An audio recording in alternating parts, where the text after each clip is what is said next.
Welcome to our channel Tech Thrust. आज का video होगा हमारा कौन सा एनसीईआरटी क्लास 7 का देखेंगे। हम एनसीईआरटी क्लास 7 का देखेंगे, चैप्टर नंबर 3 कौन सा देखेंगे, उष्मा। और देखिए कि उष्मा में क्या बोलना चाह रहा है, किस तरह से हम किसी इस चैप्टर का मेन वैल्यू क्या है कि किस तरह से हम किसी वस्तु का टेम्परेचर को आंका जा सकता है। टेम्परेचर क्या है, तापमान क्या है, किसी वस्तु के अगर हम स्पर्श करके इंद्रियों द्वारा अगर हम उष्मा और ठंडक को माप सकते हैं।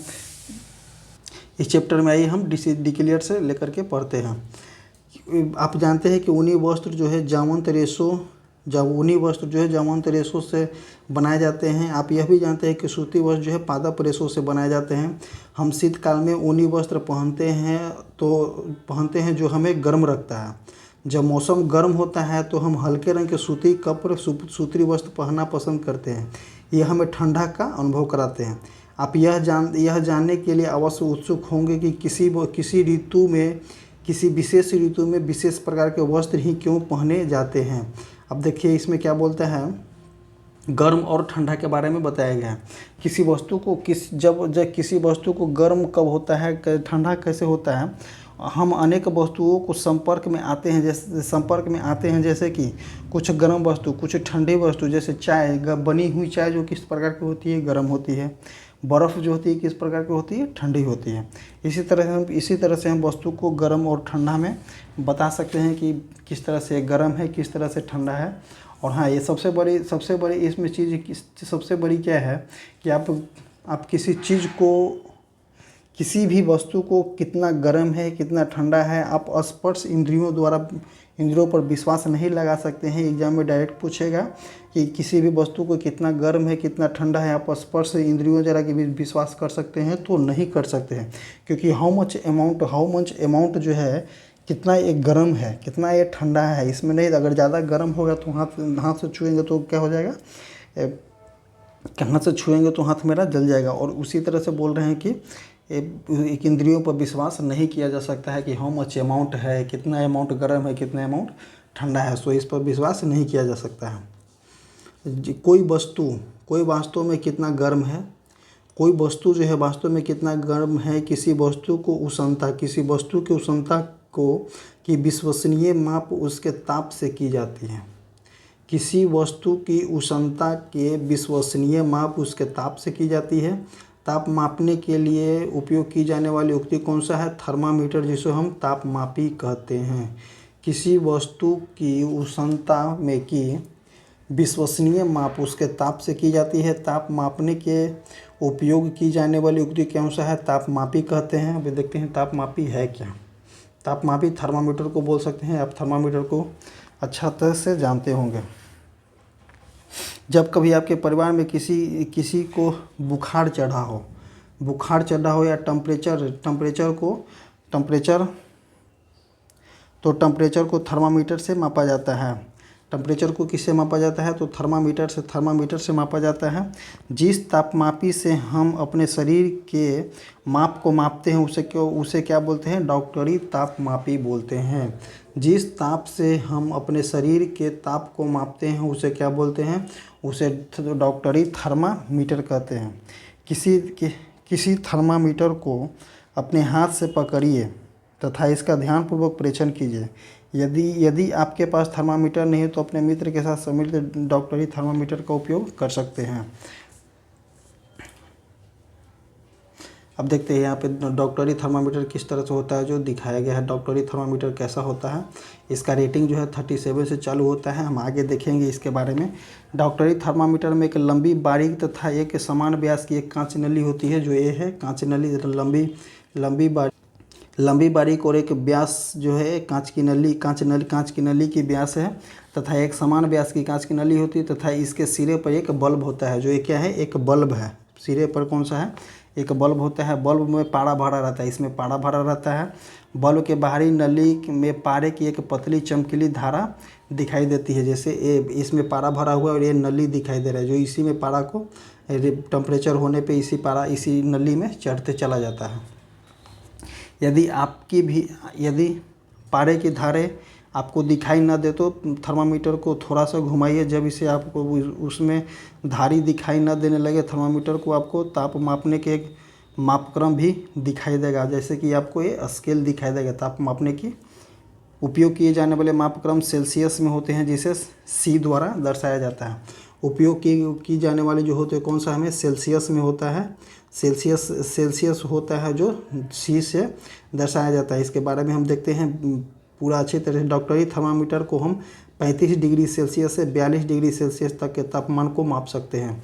किसी भी डॉक्टरी थर्मामीटर से एग्जाम में आएगा क्वेश्चन कि किसी भी डॉक्टरी थर्मामीटर से आप 35 डिग्री सेल्सियस मिनिमम जो है, मिनिमम 35 डिग्री सेल्सियस से लेकर के आप मैक्सिमम 42 डिग्री सेल्सियस तक ही आप डॉक्टरी थर्मामीटर से टेम्परेचर को माप सकते हैं।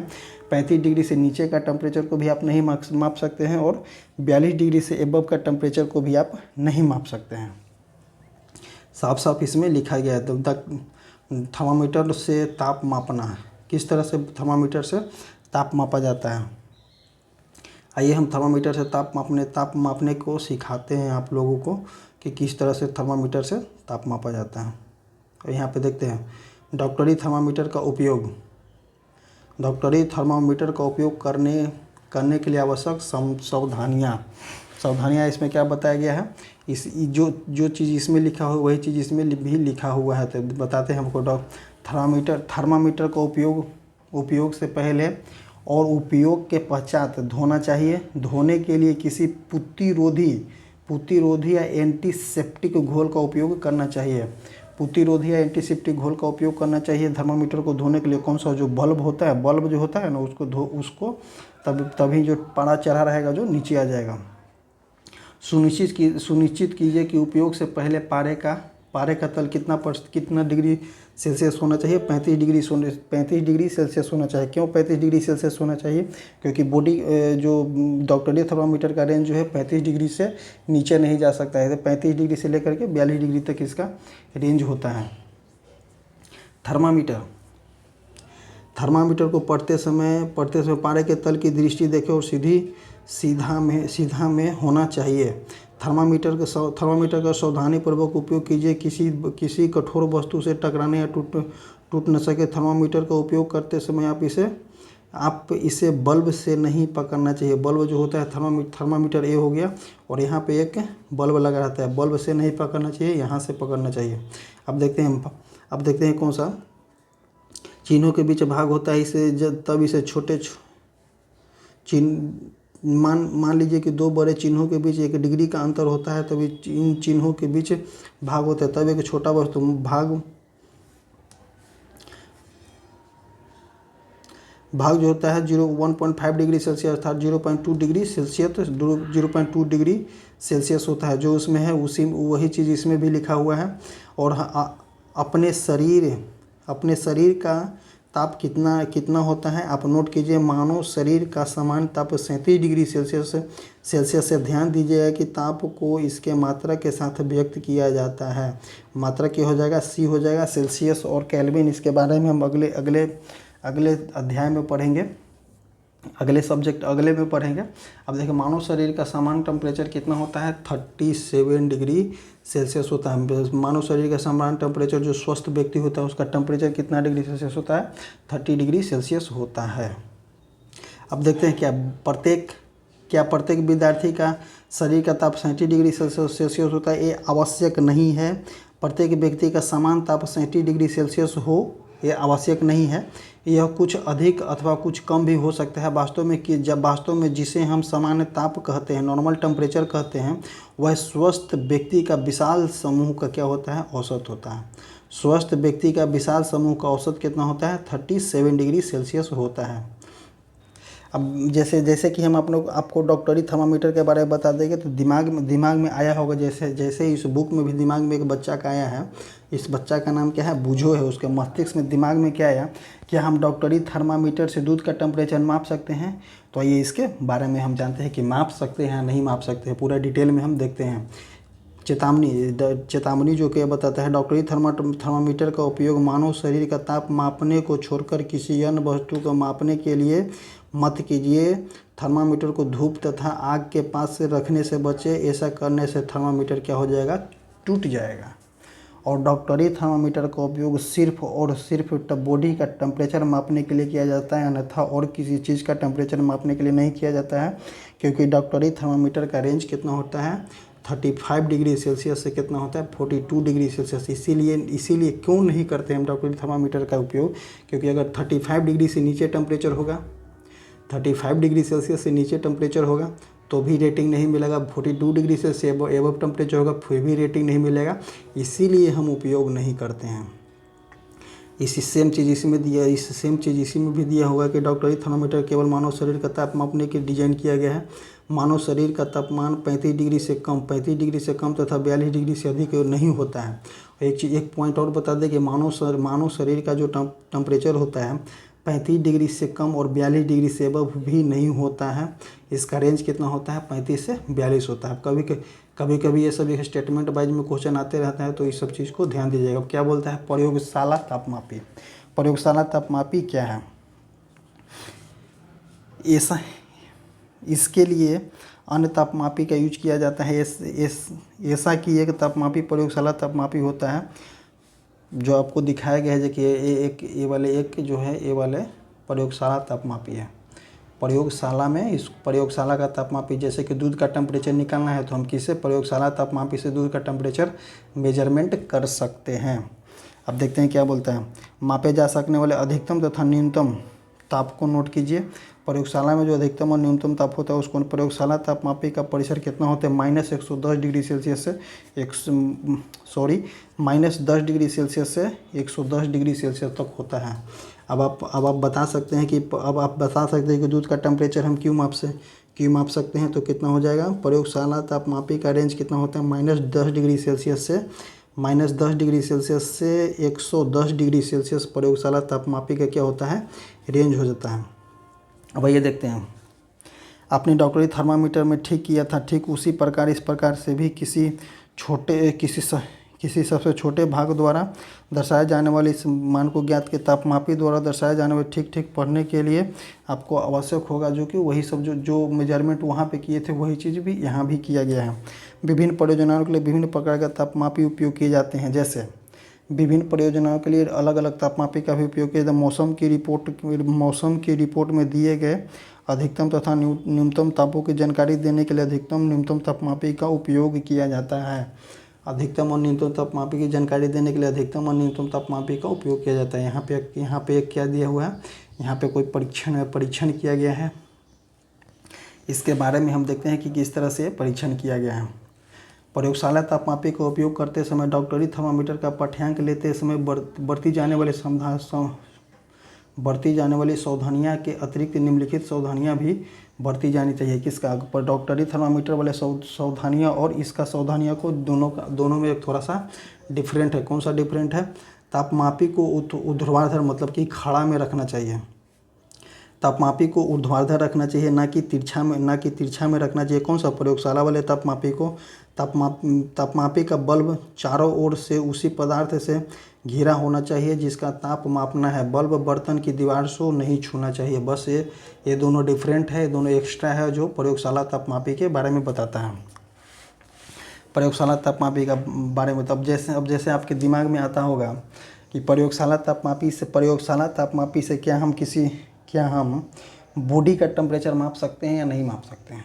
बॉडी का टेम्परेचर माप सकते हैं या नहीं माप सकते हैं ये प्रयोगशाला तापमापी से। प्रयोगशाला तापमापी से बॉडी का टेम्परेचर माप सकते हैं या नहीं माप सकते हैं, जिसमें आपको पूरा तरह से डिटेल्स दिखाया गया। क्या आपने देखा है कि किसी तापमापी को जल से बाहर निकालते हैं। क्या आपने कभी देखा है, देखिए जब आप तापमापी को जल से बाहर निकालते हैं ध्यानपूर्वक देखिए कि अब क्या होता है। क्या आप देखते हैं कि जैसे ही तापमापी को जल से बाहर निकालते हैं तो पारे का तल गिरने लगता है।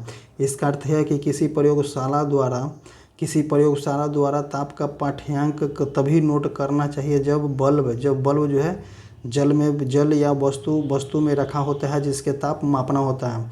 स्मरण कीजिए, अपने शरीर का ताप मापते समय आपको पाठ्यांक नोट करने के लिए थर्मामीटर को मुंह से बाहर निकालने के लिए बोला जाता है। आप प्रयोगशाला तापमापी को अपने शरीर का ताप मापने का उपयोग कर सकते हैं। आप प्रयोगशाला तापमापी को अपने शरीर का तापमाप करने के लिए उपयोग कर सकते हैं। स्पष्ट है कि प्रयोगशाला तापमापी का उपयोग इस प्रयोजन के लिए सुविधाजनक नहीं होगा। डायरेक्ट इसमें बोला गया है। डॉक्टरी थर्मामीटर को मुंह से बाहर निकाल लेने पर पारे का तल नीचे या ऊपर क्यों नहीं जाता है? सबसे बड़ा रीज़न क्या है कि जो चीज़ उसमें होता है उसमें भी बल्ब होता है, उसमें भी ये लगा रहता है, प्रयोगशाला में भी, तो क्यों नहीं तारा नीचे आता है? तो उसमें देखते हैं क्या है, ये वाले जो युक्ति होता है ना, जिसकी वजह से अब देखते हैं इसका युक्ति का क्या नाम है। डॉक्टरी थर्मामीटर को मुंह से बाहर निकाल लेने पर पारे का तल नीचे या ऊपर क्यों नहीं जाते हैं? किसी डॉक्टरी थर्मामीटर या फिर से परीक्षण कीजिए। क्या आप बल्ब के पास एक विभंग किंक, इसको क्या बोलते हैं? किंक बोलते हैं इसको। किंक को देखने को मिलता होगा। विभंग का क्या लाभ है? विभंग का लाभ यही है, मतलब किंक का वही लाभ है, किसी पारे के तल को अपने आप नीचे गिरने से रोकता है। तो आप सुविधाजनक बता सकते होंगे कि डॉक्टरी थर्मामीटर का किस लिए उपयोग किया जाता है कि अगर वो शरीर से बाहर भी निकाल लेते हैं तो पारा नहीं गिरता है। वजह क्या है पारा नहीं गिरने का? कि उसमें एक किंक लगा होता है, विभंग लगा रहता है, जो डॉक्टरी थर्मामीटर को ऊपर या नीचे नहीं आने देता है। और जो उसमें प्रयोगशाला वाले थर्मामीटर है उसमें ऐसा नहीं होता है। उसमें डायरेक्ट जो है जैसे ही उसको परीक्षण करने के लिए आपको उस बल्ब जो होता है, बल्ब के चारों उस पदार्थ से घिरा होना चाहिए, जिससे कि आप ताप माप रहे हैं। बल्ब बर्तन के दीवार को भी नहीं छूना चाहिए। अगर बर्तन के दीवार को छुएगा तो बर्तन का जो टेम्परेचर होगा वो भी मेजर करने लगेगा, ना कि वस्तु का टेम्परेचर मेजर करने का। इसीलिए बोलता है कि बर्तन की दीवार को नहीं छूना है और बल्ब जो है चारों ओर से घिरा होना चाहिए। और इसमें ऐसा नहीं है। क्यों नहीं है? क्योंकि एक बार टेम्परेचर लेकर के जो पारा चढ़ जाता है वो अपने से नीचे नहीं आता है, उसे फिर से प्रतिरोधी पदार्थ से उसको नीचे लाना पड़ता है धो करके। अब देखते हैं हम कौन सा ऊर्जा का स्थानांतरण। जैसे एक और बताया गया है कि आजकल जो है अंकीय तापमापी, मतलब कि डिजिटल तापमापी भी उपलब्ध होता है मार्केट में।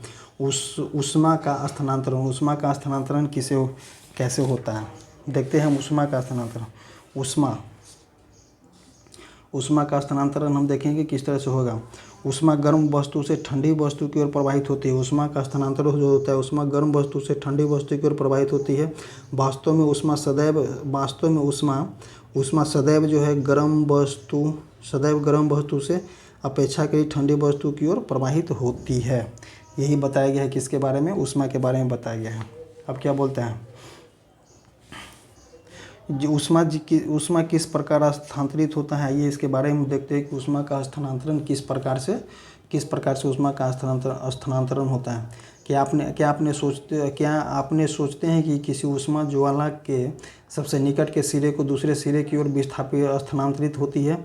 इस प्रक्रम जिसमें कि ऊष्मा किसी वस्तु के गर्म सिरे से ठंडे सिरे की ओर स्थानांतरित होती है। गर्म सिरे से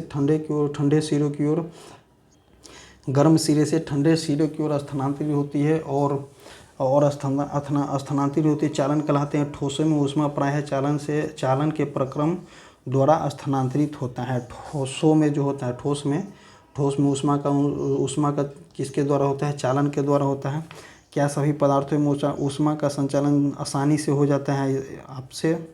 आपने अवश्य देखा हो कि खाना पकाने के लिए उपयोग की जाने वाली वस्तु धातु के बर्तन या प्लास्टिक या लकड़ी की हत्थे लगी होती है। क्या आप तप्त बर्तन को हाथ से पकड़े बिना हाथ से उठाया जा सकता है? अब देखते हैं हम क्या बोलता है। जो पदार्थ अपने से होकर ऊष्मा को आसानी से जाने देता है उसे क्या बोलते हैं? ऊष्मा का चालक बोलते हैं। जो पदार्थ होता है अपने से होकर ऊष्मा को आसानी से जाने देते हैं उससे ऊष्मा का क्या बोलते हैं? चालक बोलते हैं। इसके उदाहरण के लिए एल्युमिनियम, आयरन तथा कॉपर, ये सब क्या होते हैं? ऊष्मा के चालक होते हैं। उन्हें ऊष्मा कुचालक कहते हैं। जैसे कि प्लास्टिक तथा लकड़ी कुचालकों को ऊष्मा रोधी होता है। जल तथा वायु ऊष्मा के कुचालक है। ये ध्यान दीजिए कि जल जो होता है, जल तथा वायु ऊष्मा के कुचालक होता है। तब इन पदार्थों में ऊष्मा का स्थानांतरण कैसे होता है, आइए हम इसके बारे में देखते हैं। जल भी ऊष्मा का कुचालक है और वायु भी ऊष्मा का कुचालक है। तो इन पदार्थों में किस तरह से ऊष्मा का संचालन होता है इसके बारे में देखते हैं। जब जल को गर्म करते हैं, जल को गर्म करते हैं तो ज्वाला के पास का जल जो होता है गर्म हो जाता है। गर्म जल ऊपर उठता है तथा इस गर्म जल के साथ साथ ठंडा जल उसका स्थान ले लेता है। जब ठंडा जल इसका स्थान लेने के लिए आ जाता है, फिर यह जल भी गर्म होकर ऊपर उठता है तथा आसपास के जल फिर इसके स्थान पर आ जाते हैं। यह प्रक्रिया तब तक चलती रहती है जब तक कि सारा जल गर्म न हो जाए। सारा जल गर्म हो जाए तो ऊष्मा स्थानांतरण के इस विधि को क्या बोलते हैं? ऊष्मा स्थानांतरण की इस विधि को क्या बोलते हैं? संवहन विधि बोलते हैं। और वो वाले जो बोलते हैं डायरेक्ट कॉन्टैक्ट वाले जो होता है वो क्या बोलते हैं? चालन विधि बोलते हैं। चालन विधि बोलते हैं। वायु में ऊष्मा स्थानांतरण किस प्रकार होता है? धुएं की दिशा में धुआं किस दिशा में जाता है? ऊष्मा स्रोतों के पास वायु गर्म होकर ऊपर उठती है। इस प्रकार यह वायु की गर्म हो जाती है और यह प्रक्रिया चलती रहती है। आप इसको देख सकते हो। ये दोनों में जो है ऊष्मा वायु और किसमें? जल में ऊष्मा का स्थानांतरण जो होता है किस विधि द्वारा होता है? जो संवहन विधि द्वारा होता है। और किसी ठोस में ऊष्मा का स्थानांतरण किस विधि द्वारा होता है? तो चालन विधि द्वारा होता है। ध्यान दीजिएगा इस चीज़ को, क्योंकि एग्जाम में बहुत एक क्वेश्चन पूछता रहता है। आप कहते ऊष्मा स्रोत के पास वायु को गर्म होकर आप उठती देखते होंगे। अब देखते हैं क्या वायु से ऊष्मा का स्थानांतरण किसके द्वारा होता है? संवहन द्वारा होता है।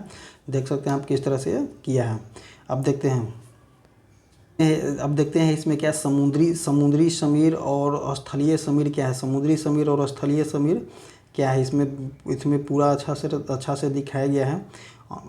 तटीय क्षेत्रों में रहने वाले लोग एक मनोरंजन परिघटना का अनुभव करते हैं। दिन के समय स्थल जल की अपेक्षा शीघ्र गर्म हो जाती है तथा जल ऊपर की वायु गर्म होकर उठती है तथा इसका स्थान लेने के लिए समुद्र की ओर ठंडी वायु स्थल की ओर बहती है। समुद्र की जो ठंडी वायु है जो स्थल की ओर बहती है। चक्र को पूरा करने के लिए स्थल की ओर गर्म वायु समुद्र की ओर बह जाती है। समुद्र की ओर से आने वाली वायु जो है समुद्री समीर कहलाता है। समुद्र की ओर आने वाली जो वायु जो है समुद्री समीर कहला जाएगा। समुद्री समीर की ठंडी वायु का लाभ उठाने के लिए तटीय क्षेत्रों के भवनों खिड़कियां समुद्र की ओर बनाई जाती है। रात्रि में यह प्रक्रम उल्टा होता है। समुद्र का जल स्थल की अपेक्षा अधिक धीमी गति से ठंडा होता है, इसलिए स्थल की ओर से ठंडी वायु समुद्र की ओर बहती है। स्थल की ओर से ठंडी वायु जो है समुद्र की ओर बहती है और उसे क्या बोलते हैं? स्थलीय समीर बोलते हैं। अब इसको हम बारीकी से देखते हैं। जो वायु जो है समुद्र की ओर से बहने वाली वायु है जो क्या कहलाएगी? समुद्री समीर कहलाएगी। जो कहाँ से बहती है? समुद्र की ओर से लेकर के स्थल की ओर से बहती है। क्या होती है? समुद्री समीर कहलाएगी। और जो स्थल से लेकर के समुद्र की ओर बहती है वो क्या बोलाएगी? स्थलीय वायु कहलाएगी, स्थलीय समीर कहलाएगी।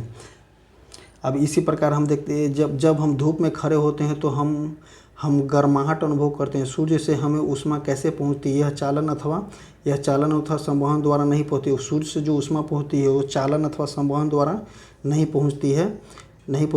इन दोनों प्रक्रम में ऊष्मा स्थानांतरण के लिए माध्यम आवश्यक है। जो किसमें? चालन और संवहन में ऊष्मा का स्थानांतरण के लिए माध्यम की आवश्यकता होती है। जैसे कि चालन में ऊष्मा का स्थानांतरण के लिए किसी ठोस वस्तु का आवश्यकता पड़ती है और संवहन में ऊष्मा का स्थानांतरण के लिए वायु या जल की आवश्यकता पड़ती है। लेकिन हम देखते हैं कि इसमें सूर्य से आने वाले प्रकाश से किस तरह से हमें ऊष्मा मिलती है। चूँकि पृथ्वी तथा सूर्य के बीच अधिकांश स्थान में कोई माध्यम नहीं होता, जैसे कि वायु नहीं है, अतः सूर्य से हम तक ऊष्मा एक अन्य प्रक्रम द्वारा आती है जिसे क्या बोलते हैं? विकिरण बोलते हैं। विकिरण द्वारा ऊष्मा का स्थानांतरण में किसी माध्यम में जैसे वायु अथवा जल की आवश्यकता नहीं होती है। माध्यम विद्यमान हो या न हो, विकिरण द्वारा ऊष्मा का स्थानांतरण हो सकता है। जब हम किसी मापक हीटर के सामने बैठते हैं तो हम इस प्रक्रम द्वारा ऊष्मा प्राप्त कर सकते हैं। ज्वाला से हटकर रखा कोई गर्म बर्तन ठंडा होते समय अपनी कुछ ऊष्मा को विकिरण द्वारा ही परिवेश को स्थानांतरित करता है। हमारा शरीर विकिरण द्वारा ही परिवेश को ऊष्मा देते हैं तथा हम उसे ग्रहण करते हैं। अब देखते हैं सभी गर्म पिंड विकिरण के रूप में ऊष्मा विकिरित करते हैं। जब ये ऊष्मा विकिरित किसी अन्य वस्तु से टकराते हैं तो उसका कुछ भाग परावर्तित हो जाता है, कुछ भाग अवशोषित हो जाता है तथा कुछ भाग परागत हो जाता है। ऊष्मा के अवशोषण भाग के कारण वस्तु का ताप बढ़ जाता है। धूप में जाते समय आपको छाते का उपयोग करने का परामर्श दिया जाता है क्योंकि गर्म हो जाता है। अब देखते हैं कौन सा, देखते हैं सर्दियों तथा गर्मियों में हमारे पहनने के वस्त्र के प्रकार। सर्दियों तथा गर्मियों में हमारे पहनने का वस्त्र का प्रकार हम देखेंगे क्या बोलता है इसमें।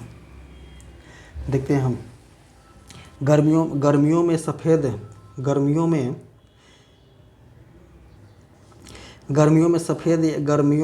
में सफ़ेद या हल्के रंग के वस्त्र तथा सर्दियों में गहरे रंग के वस्त्र पहनना अधिक आरामदायक क्यों प्रतीत होता है। गहरे रंग की पृष्ठ अपेक्षाकृत अधिक ऊष्मा को क्या बोलती है, अवशोषित करती है। इसलिए सर्दियों में गहरे रंग के वस्त्र पहनना हमें सुखद लगता है। हल्के रंग के कपड़े उसमें विकिरण अधिकांश को क्या होता है, ऊष्मीय का विकिरण कर देते हैं, भाग को परावर्तित कर देता है। इसलिए गर्मियों में हमें हल्के रंग के वस्त्र अधिक आरामदेह लगता है। हम देखते हैं एक छोटा सा इसमें एग्जाम्पल दिया हुआ है जो ब्लू कलर में दिया हुआ है। ये वाला जो ब्लू कलर में दिया हुआ छोटा सा एग्जाम्पल दिया हुआ, इसके बारे में हम क्या बोलते हैं, क्या लिखा हुआ है। हम अपने घरों को ठंड या गर्म रखने के लिए कोयला या लकड़ी जैसे कोई ईंधन अथवा वस्तु का उपयोग करते हैं। क्या ऐसे भवन बनाना संभव है जिस पर बाहर की गर्मी या सर्दी पर कोई प्रभाव न पड़े। भवन की बाहरी दीवार को यदि ऐसा बनाया जाता है, इसके बीच में वायु की एक परत बंद हो जाती है, तो ऐसे संभव किया जा सकता है। ऐसा करने की विधि है कि भवन निर्माण में खोखली ईंटें का प्रयोग किया जाए, जो कि आजकल उपलब्ध है। जैसे कि इसका कहने का मतलब कि अगर हम भवन बना रहे हैं तो अगर अंदर का टेम्परेचर गर्म रहे या ठंडा रहे, इसके प्रभाव न गर्म या सर्दी के मौसम में इसका प्रभाव न पड़े, तो हम खोखले ईंट का प्रयोग कर सकते हैं। क्योंकि खोखले ईंट का प्रयोग करने के लिए वायु जो है ऊष्मा का कुचालक है। तो अगर खोखले ईंट रहेगा तो खोखले ईंट में वायु भरा रहेगा, तो हीट को ट्रांसफर न इधर कर न रूम का टेम्परेचर को बाहर देने देगा और नहीं बाहर का टेम्परेचर को अंदर आने देगा। इसीलिए ये पॉसिबल हो सकता है कि हम गर्मी या सर्दी के मौसम में हमारे टेम्परेचर पर कोई प्रभाव न पड़े, हम उस तरह के घर बना सकते हैं क्योंकि मार्केट में खोखले ईंट उपलब्ध है। अब इसी तरह से देखते हैं कि सर्दियों में जो हम गहरे कपड़े पहनते हैं, तो गहरे कपड़े में क्या बोलता है, गहरे कपड़े ऊनी कपड़े पहनते हैं। तो ऊनी कपड़े में क्या होता है, ऊनी कपड़ा पूरी तरह से गहरा टाइप का होता है, सिलन उसका गहरा टाइप का होता है। वो जो है ऊष्मा का स्थानांतरण नहीं होने देता है। जो उसमें वायु का गैप भरा रहता है, तो वो बॉडी का टेम्परेचर को बाहर नहीं जाने देता है, बाहर का टेम्परेचर को अंदर नहीं आने देता है। यही सिस्टम जो है वहाँ भी यूज होता है। अब देखते हैं सर्दियों में ऊनी वस्त्र हमें उष्ण बनाए क्यों रखते हैं। जैसे सेम चीज़ उसी में दिया होता है जो हम बोलना चाह रहे हैं। सर्दियों में हम ऊनी वस्त्र पहनते हैं। ऊन ऊष्मारोधी है। ऊन जो है ऊष्मारोधी होता है। इसके अतिरिक्त ऊन के रेशों के बीच जो होता है क्या होता है, वायु ट्रैप रहते हैं। यह वायु हमारे शरीर की ऊष्मा को ठंडा परिवेश को विकृत होने को रोकता है तथा उस उष्णता का अनुभव करता है।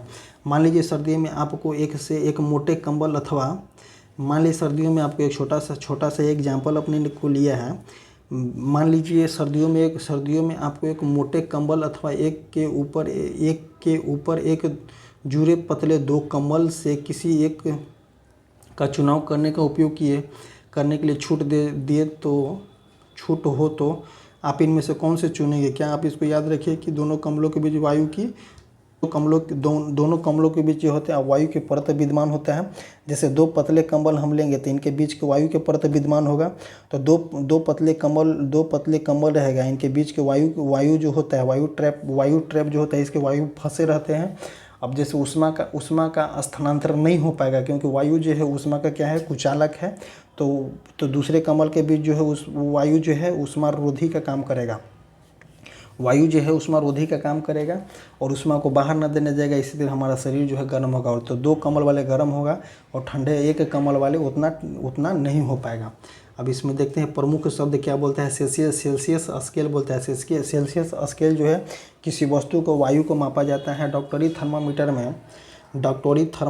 में कितना रेंज कितना होता है 35 से, डॉक्टरी थर्मामीटर का रेंज कितना है 35 से 42 होता है। और 35 से 42 होता है। और किसका बोलते हैं इसका प्रयोगशाला वाला का कितना होता है -10 डिग्री से 110 डिग्री सेल्सियस तक का इसका रेंज होता है। ये सभी रेंज जो है एग्जाम में बहुत इंपॉर्टेंट है, आप इसको ध्यान दीजिएगा। अधिकतम और न्यूनतम तापमापी अब बताएंगे, ताप जान ही रहे हैं।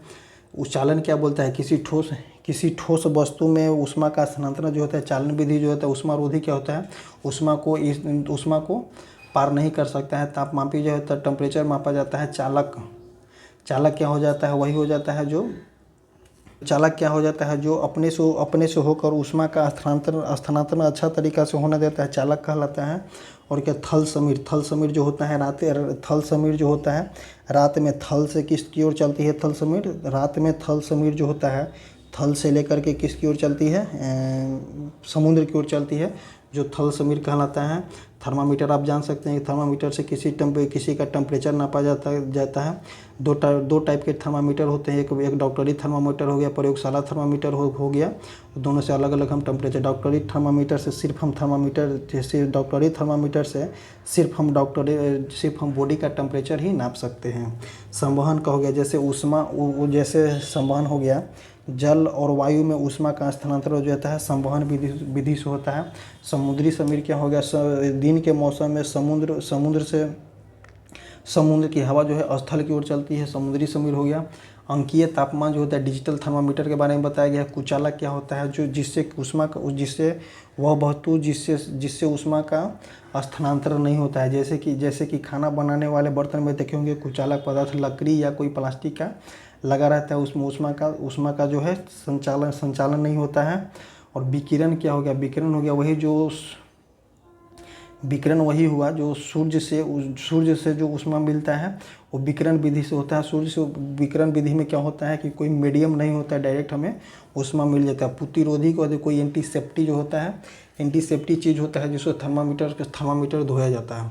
अब देखते हैं हम इसके बारे में क्या आपने सीखा है। देखते हैं वन लाइनर के बारे में देखते हैं।